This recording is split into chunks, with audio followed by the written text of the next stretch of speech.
இவங்க 2 பேர் போட்டிருக்கிறதுல யார் போட்டிருக்கிறது கரெக்டு? ஜாஸ்னி போட்டது தான் கரெக்டு. எப்படி இந்த பஸ் சால்வ் பண்ண? பிட்மாஸ் ரூல் படி ஃபர்ஸ்ட் பெருக்கல் செஞ்சுட்டு அதுக்கப்புறம் தான் கூட்டல் செய்யணும். அதனால நான் ஃபர்ஸ்ட் 5 கீழே இறக்கிக்கிட்டேன்.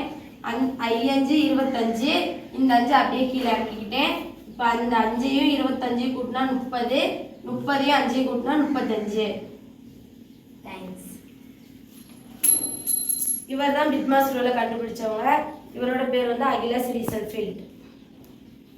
வெரி குட் பாப்பா. நிறைய இதில் பார்த்தோன்னா என்எம்எம்எஸ்லேருந்து டிஎன்பிஎஸ்சி வரைக்கும் நிறையா போட்டித் தேர்வில் இந்த மாதிரி போர்ட் மாஸ் ரூல் சம் தான் கொடுப்பாங்க. மேக்ஸிமம் பார்த்தோன்னா நம்பர்லாம் சின்ன சின்ன நம்பர் தான் இருக்கும்.